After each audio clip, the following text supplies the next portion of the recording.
Hello guys, and welcome back to our channel.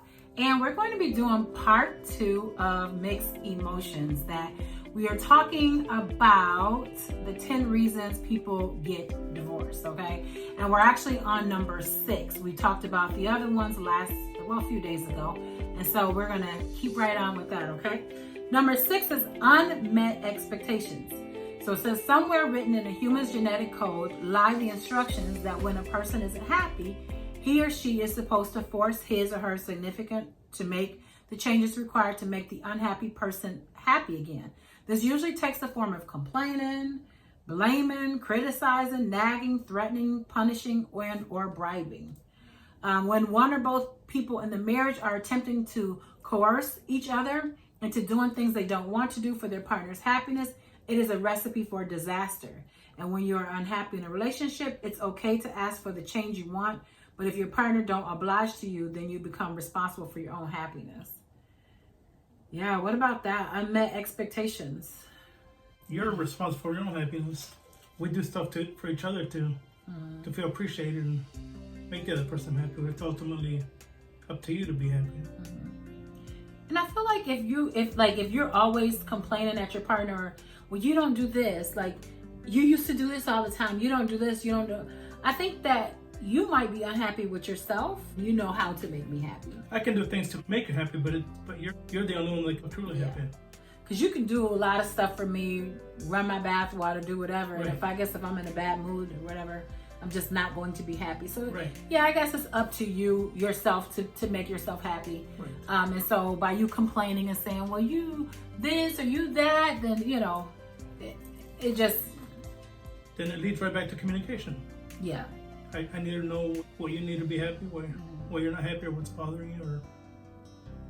Do you remember that service we was in at church, and they talked about that, and they were saying about communication. They were saying that did they say every week they do it, or every month? The pastors, remember, they were like every week. I think they said they ask each other, like, what can I do to please you, or what can I do? Like, you need to ask the other partner, what can I do for you? Like, what can I do for you? To be honest, things change. Like I said, I'm different than I was when I was 20. Right. You're different than you was when we first got together. Right. So what will make you happy? Like, if I asked you, okay, what makes you happy? You should be able to tell me. We should be able to communicate enough where you say, well, listen, it makes me happy if you do this. Right. Or if you do that. We should be able to say that, And then if those things ain't working, then it probably is just a problem within yourself. Right, yeah. If we're communicating, talking about it, and you still can't do it. Okay. Number 7, y'all, is finances. This one I was a little bit confused about, but I guess I can kind of sort of see that. So the 10 most reasons people get divorced, it says number 7, finances. It says it's not usually the lack of finances that cause the divorce, but the lack of compatibility in the financial arena. Opposites can attract, but when two people are opposite in the financial department, divorce often ensues. Imagine the conflict if one is a saver and one is a spender. One is focused on the future while the other believes in living for today. One has no problem buying on credit while the other believes in saving up for what one wants. And over time, this conflict can reach such heights that divorce seems to be the only logical conclusion. And what do you think about that? I can see that happening. Where I think that's a bit much to divorce over that. I mean, we had problems in our first marriage with me right. Spending a lot of money and not really saving and all of that. How's it anger? You start to worry about the bills. You start stressing over if something's gonna get paid. You're gonna have enough money to pay the mortgage that month or the car payment. Especially, I think, now what I can't see is like somebody's a gambler or like spending all the money on drugs, alcohol, and then you don't have money at all to pay like bills. You don't have money to do stuff like that. Now, I guess I can see that.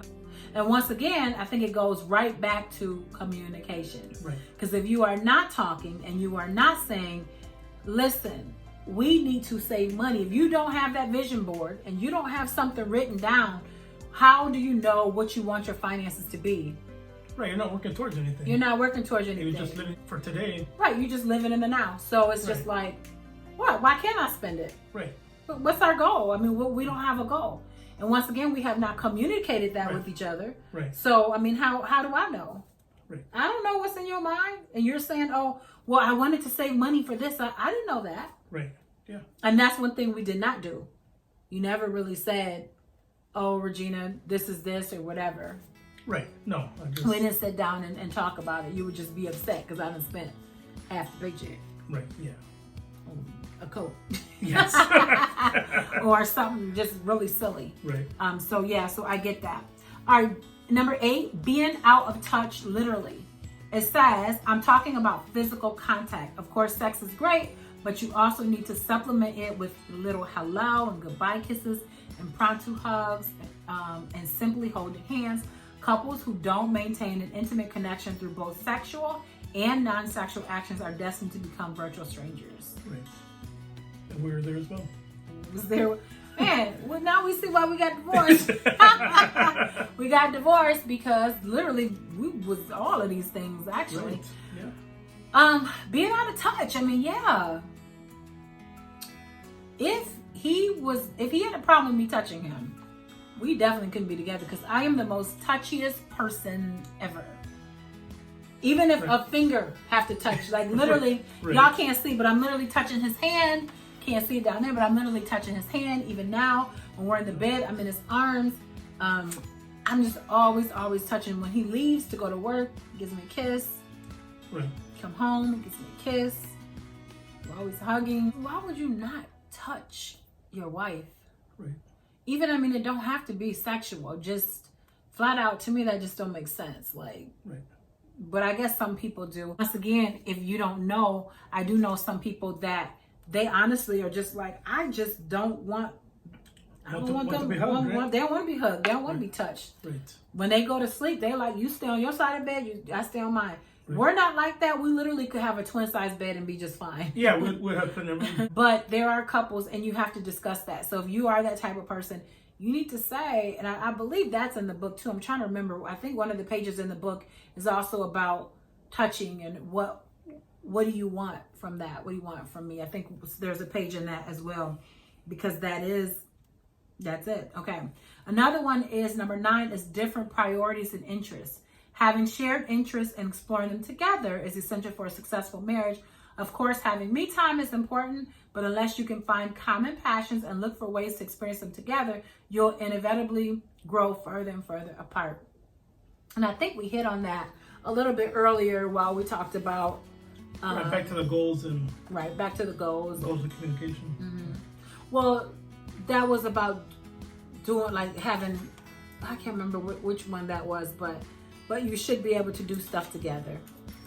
And I don't, and when I say, okay, I do go shooting with him, I'm not sitting back like, oh my gosh, will you hurry up and shoot the gun? Right. What am I doing? You're engaged. You're shooting the gun. I'm shooting the gun too. Right. Like, even though it's not my favorite activity, but I'm still doing it. Even though like when we go to a car show, I'm all into cars, like looking at the cars and stuff. So I'm not just like, ugh, when is this going to be over? No, I'm still, because I know you're interested in it. Right. Same thing when you go with me, you don't, you're the best shopper ever. Oh, yeah. Yeah, I'll walk around the store with you for all day long. Yep. It doesn't bother me. Mm-hmm. And if I can't find something, he'll be like, oh, let's try this store. Let's try that store. Like, he literally will make sure that I'm going to get whatever I come there for. Right. He's not like, let's hurry up and go home. He definitely takes his time. He always do that. So I think that is very important, to make sure that you have shared things together, you know. Right, yeah. You value each other's interests and show interest in that. Okay. And then the last one, you guys, is inability to resolve conflicts. That's really a good one. Since every couple has disagreements, and the key is to develop ground rules so that each partner feels respected and heard. Sometimes it takes a third party, a referee, to help define those rules and teach us to move through the charged emotions so resentments don't linger. That is probably the most important one too, because what happens if we don't resolve anything? That's when it turns to anger. Right. Yeah, that's when resentment, anger. You just want to go off and be by yourself for a minute, I guess. And I'm all about a counselor. I don't believe in counseling. I don't believe in talking to other people about your problems and having them. I don't know. We've tried it. So like the first marriage, I was like, can we talk to a counselor? Can we talk? And he kept saying no. He just didn't want to. And finally he did. And I think that counselor helped me out a lot. I never will forget like just some of the things that he was saying. This is years later, and I still remember like when he was talking about nagging, because I used to be a nagger. Like I was that person that would just not stop. Like, right. If I wanted to say, let's talk about it later, like, no, we're going to talk about it right now. Right now. We're going to talk about right now. And then would blow up into a big, huge argument. And then it would just explode. Right. And then you get loud, and then I'm going to get louder, and then we're going to get upset, and then blah, blah, blah, right. which is crazy. Yeah. And so that's really important, is to figure out, what did you say? You got to fight fair. Yeah, you need to fight fair. You got to fight fair. Don't help below the belt. Don't say things you can't say. Don't say things you can't unsay. You right. can't take stuff back. Right. We have said every single terrible. Well, I think you weren't as bad as me. Right. My mouth was like definitely low. Right. And I remember he even said one time, he said, for such a beautiful woman, you have an ugly mouth. Right. Yeah. He's like, man, your mouth is ugly. Right. Because it used to be when I get mad, I was mad. Right. You would say whatever. I would say whatever. I mean, and then there's some things that I couldn't take back, right. And that's one thing now that we don't do, is that if I say something, or I'm just going to say what I have to say, because it's not like if he says, no, we're not going to do this, or we're not going to whatever, and then I'm just like a little quiet mouse, like, okay, blah, blah, blah. No, I still say what I got to say. You're going to get your point across, but you're not going to be nagging, and you're not going to... No, I'm not going to keep going on and on. Right. I'm going to say what I got to say. Right. And then if anything, like if I feel like I want to say something, I'll just be quiet. Right. We'll talk about it later when we're more calm. Yeah. Well, I literally, y'all, let me tell y'all this. Because I had such an anger problem in our first marriage, I would pop off and say anything. Like I was that person that would say anything. So now if I get so upset and I can't even find the appropriate words to say, tears would just stream down my face and I won't even say nothing. Right. That's how upset I would be. I would just be like, yeah, no, something's wrong there. Then yeah, something's wrong. Right. Because that means you've taken me to a place that I am very upset. That don't really happen. But but that's what I would do now. I'm not gonna sit and keep yelling at him and keep like nagging at him. Because one thing that the therapist did tell me, he said, when you nag your man, he said it's like you're doing this, like just constantly just touching him, and eventually you're gonna explode at some point. Right. So just say what you want to say, and then just deal with it later, and that's all. And I think that should even be written down in communication. Even before you get married, you should talk about how we're gonna handle arguments. Right. Yeah, because they're gonna happen. Mm-hmm. You're gonna have disagreements. And one person always have to give in. Right. Yeah. One person always have to, because that's called a compromise. Like, right. There's no way both people can get what they want. Right. There's just no way. Yeah. One person have to be like, okay, whatever, or okay, let's just talk about it. Let's come to a happy medium. Because if you got two stubborn people in a relationship, right, that's gonna be a hard relationship. Right. Don't just argue for the sake of being right. Mm-hmm. Because you don't want the other person to have something over you or whatever. Mm-hmm. Now, when it comes to big things, I think that a man should make the final decision. And I know some women might get upset with this, but I'm just going to read to you Ephesians, okay? And this is what we go off of is the Bible, okay? So it says instructions for Christian households, right? This is Ephesians 5:21-33. It says, submit to one another out of reverence for Christ. Why? Submit to yourselves, to your own husbands, as you do to the Lord. So we're supposed to submit to our husbands as we submit to God. It says, for the husband is the head of the wife, as Christ is the head of the church, for his body, of which he is the Savior. So now as the church submits to Christ, so also wives should submit to their husbands in everything. It didn't say in some things, it says in everything. And it says, husbands, love your wife. Wives, just as Christ loved the church and gave himself up for her, to make her holy, cleansing her by washing with water through the word, and to present her to himself as a radiant church without stain or wrinkle or any other blemish, but holy and blameless. And the same way, husbands ought to love their wives as their own bodies. So you're supposed to love me as much as you love your own body. Right. That's a lot. Right. It says, in this same way, husbands ought to love their wives as their own bodies. He who loves his wife loves himself. So by you loving me, you're loving yourself. Right. Yeah. It says, after all, no one ever hated their own body, but they feed it and they take care of their body. So you're supposed to take care of me. It says, just as Christ does the church, for we are all members of his body. It says, for this reason, a man will leave his father and mother and be united to his wife, and the two will become one flesh. Right. When you get married, we are one. Right. It says, this is profound mystery, but I am talking about Christ and the church. However, each one of you also must love his wife as he loves himself, and the wife must respect her husband. So it don't say wives need to love their husbands, which we will love them, but it talks about respecting the husband. So as long as I respect him, he's going to love me. As long as he loves me, I will respect him. And it makes sense. And it makes sense. It does. A lot of things, and a lot of like any huge things, like it's not really we discuss it a little bit, but he have the ultimate say, like where we're gonna move, or like how, like if I say, baby, let's get $1 million home. Well, he knows the money that we have, and he's gonna say, no, we need to stay around this amount. Right. Any decisions like that, I leave that stuff up to him. When it comes to big decisions, even with the children, just like I pretty much had all the say so of the children, but unless it was something big, and then it's like, go ask your father. Right. So like my son, my youngest, wanted an earring in his ear. I'm like, I could care less, but your father probably have other views. Go talk to your daddy. A tattoo, go talk to your dad. That type of stuff. Right. And he just makes the final decision on that, because that's just what we feel. We feel like we feel like he should have the last say in that type of stuff.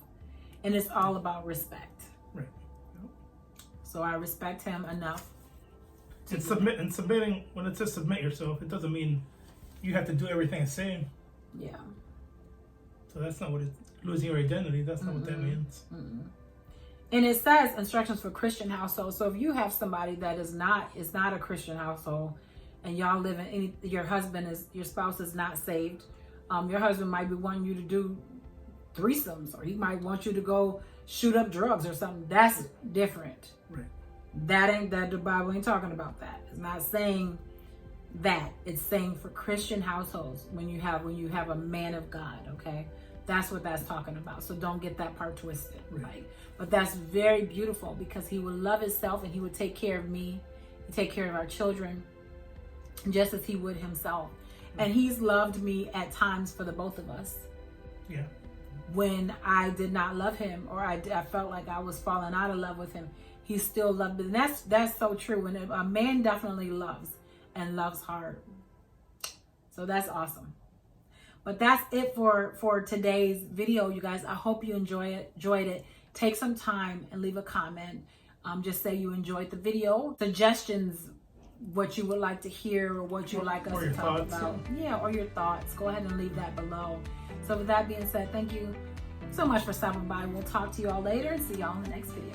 Bye, guys. Bye, guys.